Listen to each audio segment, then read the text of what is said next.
Good afternoon, everyone. Thank you for being with me. Some might ask why I ask you all to join us for just 3 search warrants and a seizure of drugs. Well, I think you'll understand that it goes much, much deeper than that.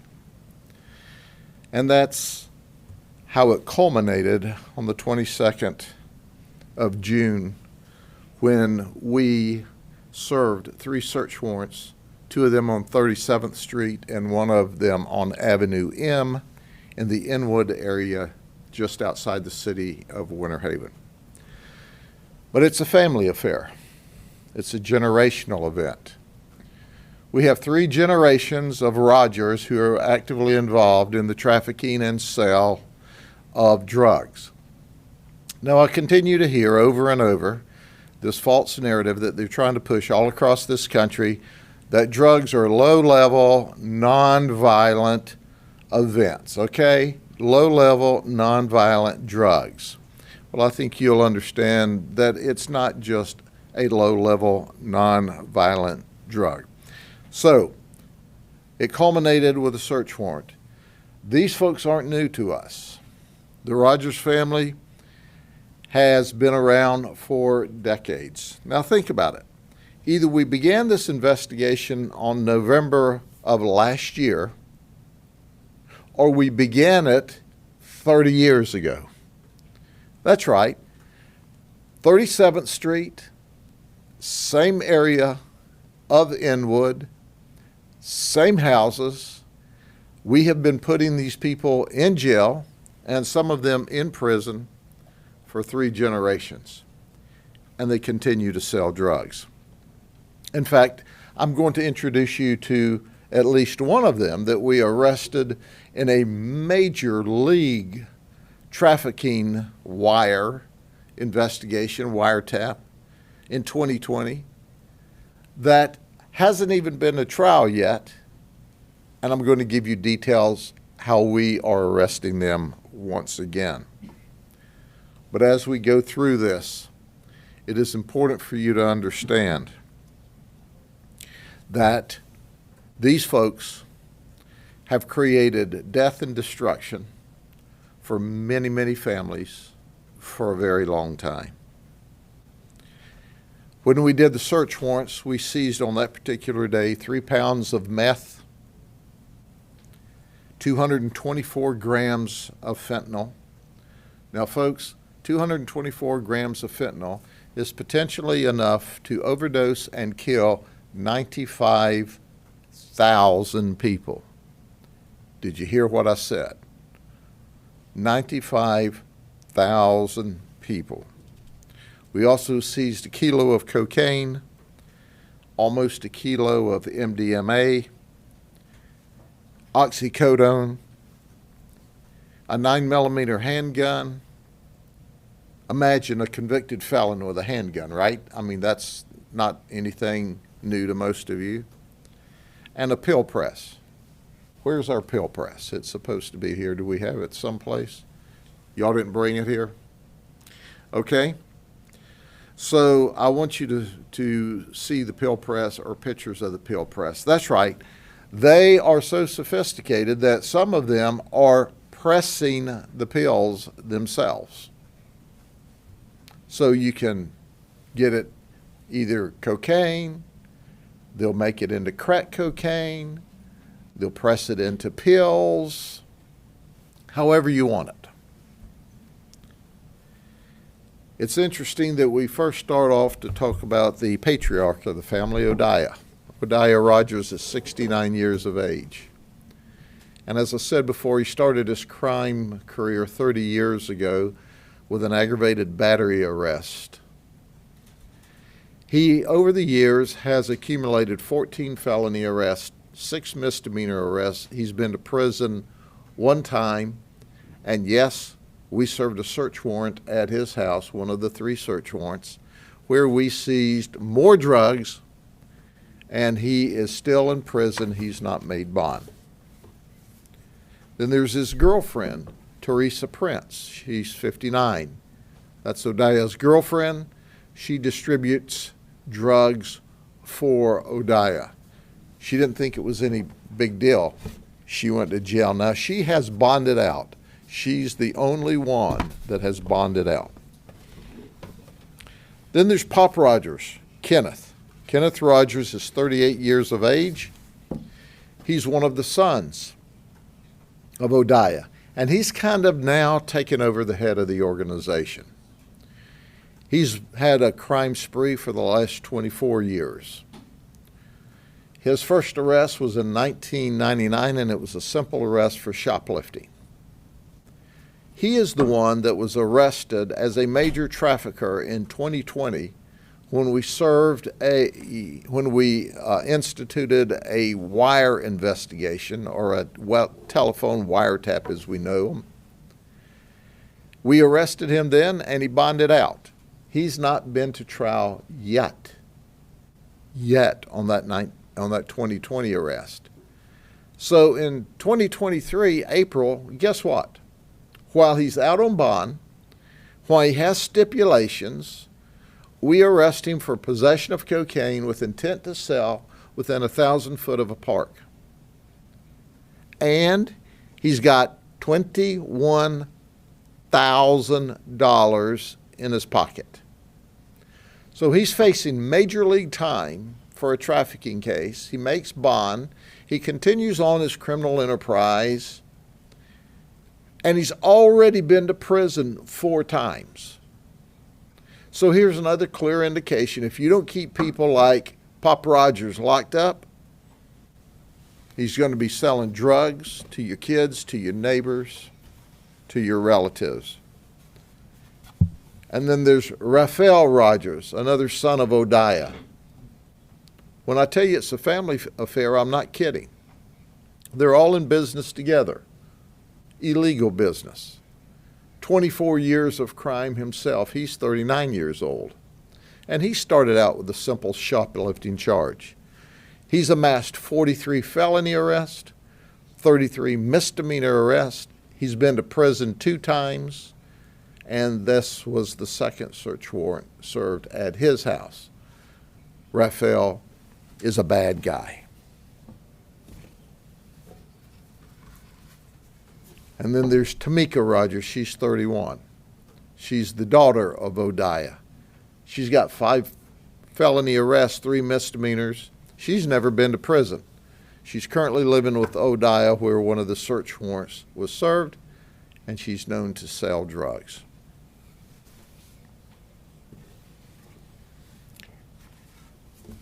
And then there's Dominique Rogers. He's 28, Theyre's son.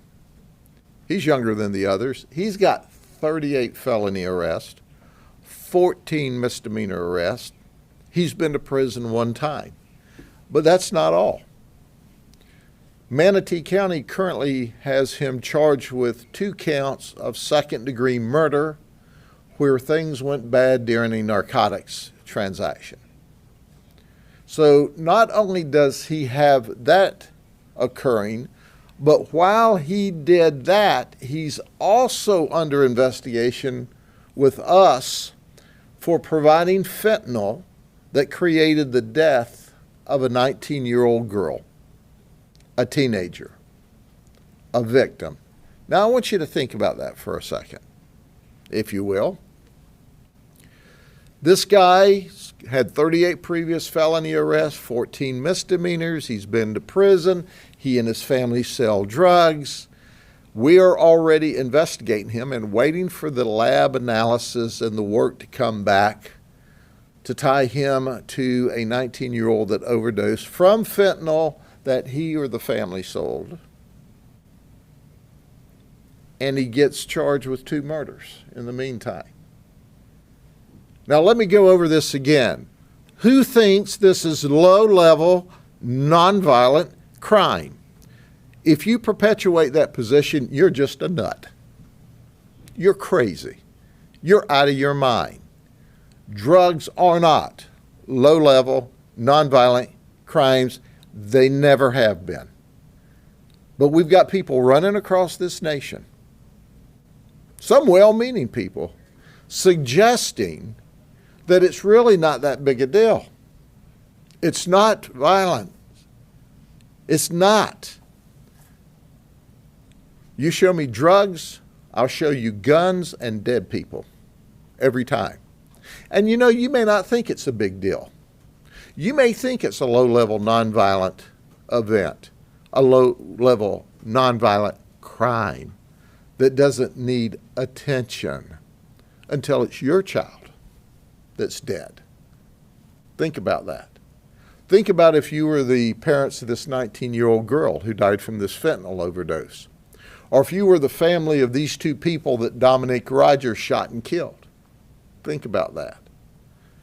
So the next time anyone, whether on social media or mainstream media, wants to tell you that it's really not all that bad, you can suggest to them, are you a nut? Here's the third generation, Jordan Rogers. He's the grandson of Theyre. He's 21. Up until this search warrant, Jordan only had one previous arrest for fleeing to elude, and that was dropped. So while he's lived in and around this crime spree, this ongoing crime spree for his entire life, he was never at least caught up in it criminally until the search warrant was served and we caught him with a litany of drugs. But if you look at Jordan and his entrance into the drug world and the crime world at his age, and then you overlay it to his parents, to his dad, who was Raphael, and then you overlay it to Theyre, who's his granddad, he's following the same pattern. He's living what he's learned at home his entire life. And that's sad. And he's the one that had the pill press where he was. And we believe he's the one that was pressing the pills into all kinds of drugs. The third generation. So dad, granddad have taught him the business well. I'd like to point out that Teresa was released. I also have some juveniles here. One was charged with misdemeanor, 2 with felonies. I suggest to you that these juveniles who aren't blood relative that we can determine at this stage of the investigation, but are there living in this environment, that's also the next generation. And when we arrested them and sent them to juvenile, they didn't score out enough to stay in lockup. So the system has helped perpetuate this problem with its lack of attention to the juveniles, because they've already figured out with this arrest, whoa, they're not going to keep me locked up for this. Until one day we do for a long time, for second-degree murder maybe one day, or fentanyl overdose deaths where you kill someone one day. I've also left out a couple of the other guys.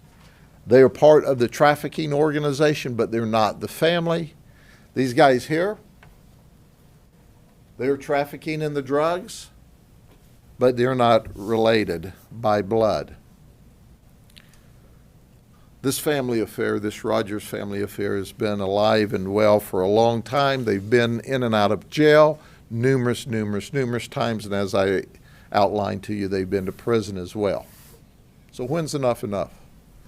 When's the system going to say it's time that we take these people out? Now, as a side note, when we served this search warrant, we were assisted by the Lakeland Police Department and the Highlands County Sheriff's Office SWAT teams. Very professional SWAT teams that assisted us because we wanted a SWAT team on each house to keep the violence down. We were able to execute the search warrants. No one was injured. The appropriate people were arrested. And the neighborhood continued to thank us for our work. Now, they're scared of the Rogers. What I've talked about is their criminal arrest and when they've gone to jail. I've not talked about all the intimidation they've done in the neighborhood.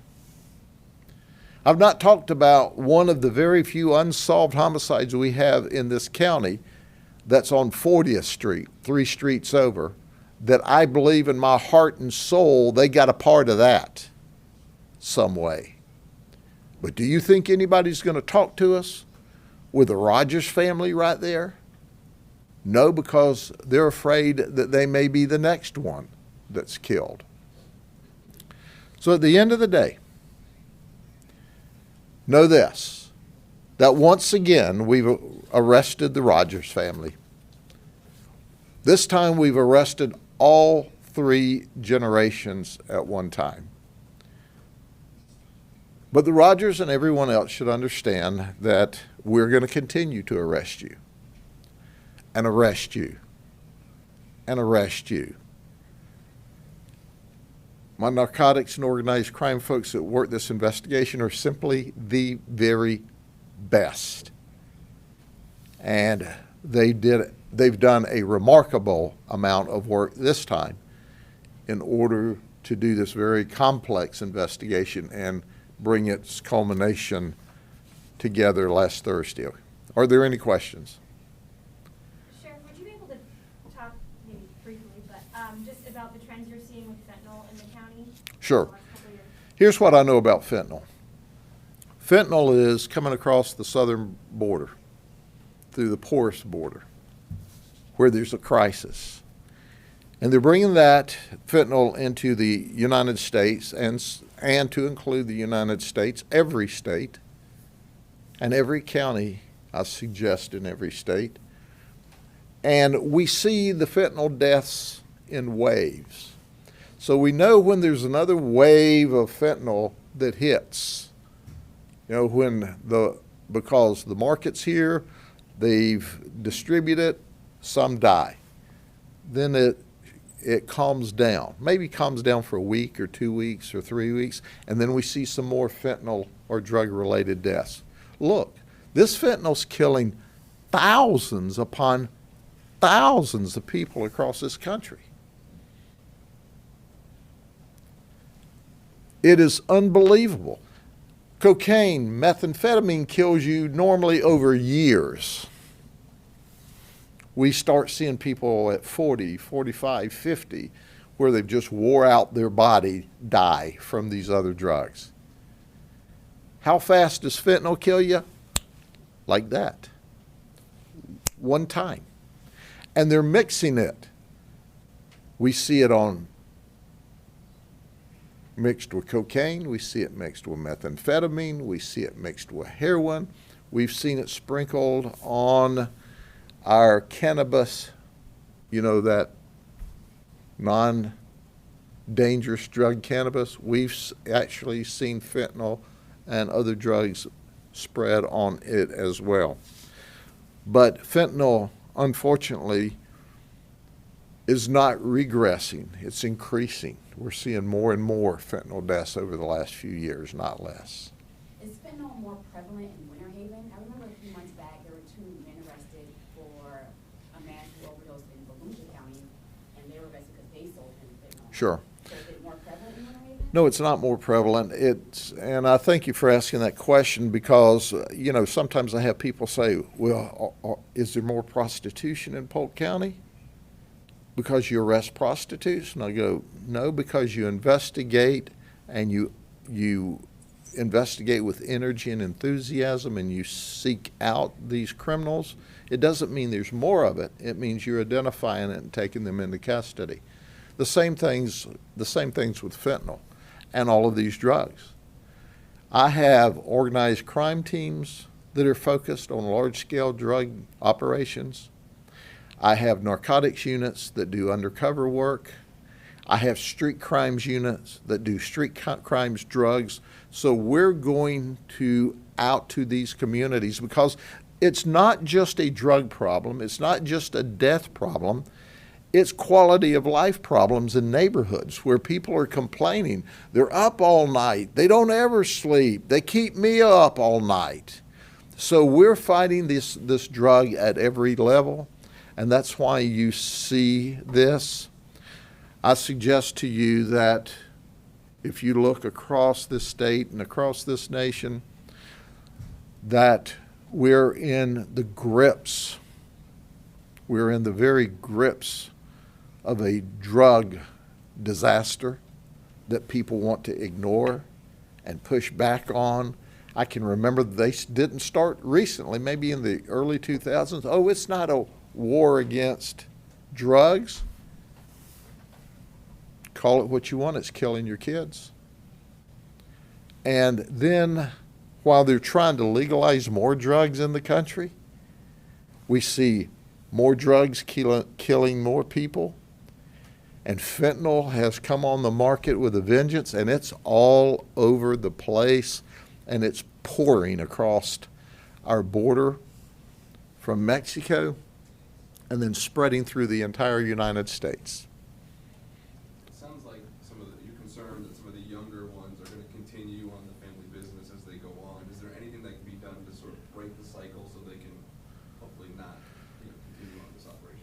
You know, the sad part about it is, you don't retrain kids that are 15, 16, 17, 18. You hope you get them to counseling and services, but that's their environment. As long as they go back to 37th Street and these guys aren't locked up, if your name's Rogers and you live in Inwood in and around 37th Street, you're going to sell drugs. They're just going to do that just as sure as God made little green apples. They're going to sell drugs if they're not locked up. That's what they do. And they do it very well. And they're making money and your kids are dying. And if you don't think that they won't shoot you, Dominique Rogers shot and killed 2 people in Manatee County. If you don't think they won't overdose you and kill you, as we're investigating now, they sure enough will. $140,000 worth of drugs in the homes. How large of an operation do you consider that to be? Do you think there's more drugs elsewhere? These are perennial street level dealers and low level traffickers. They never wanted or never had the ability to get up to the major stuff. But so the traffic, the flood of traffic in the community to buy these drugs are remarkable. They also deliver outside the community. So at the end of the day, that is their business model. And they are business people, make no mistake about it. They are absolutely business people and have been very successful for a long time. You said locking them up doesn't work. Obviously, they get locked up, they get released, they agree to sell drugs. What about the people on the drugs? Is there a need for treatment facilities or more resources for them? Sure, locking them up does work. It's when they're not locked up that they're back selling drugs. The only way to keep these people from dealing drugs is to lock them up. But the people that have addictions to drugs absolutely need drug treatment. We provide drug treatment. Not enough, but we provide it. I say we, the system. Does there need to be more of that? Yes, but I can tell you from decades of experience myself, if you send somebody to a drug treatment program and they don't want to be there, they're not in their heart ready to get away from the drug world, wasting everybody's time, wasting taxpayers' money. They are a snapshot of the illegal business community that is causing death and a lesser quality of life for not just the people using the drugs, but for the communities around the people that use the drugs. And they don't care. As long as they get that green cash, they don't care. Sheriff, do you find that you have been talking about this for a couple of years now, the awareness that it's not just a low-level nonviolent crime, do you find that the more that law enforcement is trying to get that message out there, are you getting any reaction from the community that, hey, you know what, you're right? Do you feel like people are coming around to that? I think the reasonable community understands very well that this is not a low-level nonviolent crime. But you all know, you're the ones that cover the research, covers the activists, covers the people that think us wasting time on drug enforcement when it could be used on something better. Y'all cover those folks. Those folks that presuppose and take false data on a false basis or false research and perpetuate that. You know, that's what frustrates me, because that leads some kid out here, leads some community members out here to go, huh, it's not that bad. It is that bad. It is that bad. And I'm not telling you from some academic study by some kid who needed to get his master's degree, that he did some kind of skewed little piece of work that somebody put in their local magazine that ended up in the news media. I'm telling you from decades of empirical evidence. Drugs kill. Drugs ruin lives. Drugs ruin families. People who sell drugs have guns. People who have guns and drugs shoot and kill people. Fentanyl is a newer drug on the market that's popular now. It kills lots of people, thousands of people. Somebody watching some of these television broadcasts or social media broadcasts, you're going to have a loved one or friend die of fentanyl this year. I guarantee it. If they're using drugs and they're using fentanyl, someone watching this program will die this year.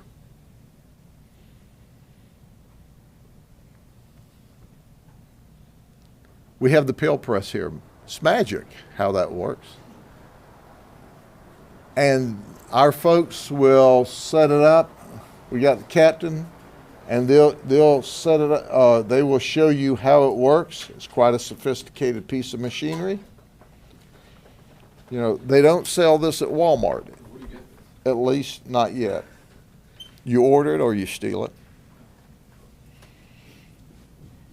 They put the compounds of the drugs inside the machine, and basically it creates a tablet of whatever drug they've put in there, and it can put whatever quantities of drug and that's what that produces there. And you can tell it's a very heavy piece of machinery, heavy duty, and you don't find these on any search warrant or drug investigation. They're very highly sophisticated in what they're doing in the manufacture of these drugs that are killing families. You know, we did an operation not long ago where they were pressing the pills, the fentanyl pills, to look like oxycodons, complete with a number on it. So people were thinking they were getting an oxycodone pill, and they were getting a fentanyl stamped pill, and some folks from that operation we learned had died as a result. I think we had 3 or 4 over in the west side, if memory serves me correct, were attached directly to, they thought they were getting one kind of pill commercially when it was bootleg stamped, and it was really fentanyl. I think 3 or 4 died from that operation. But there's a press. Y'all be safe. Have a good day. Thank you for covering this. And somebody also will be alive because they'll take to heart what y'all do and say today.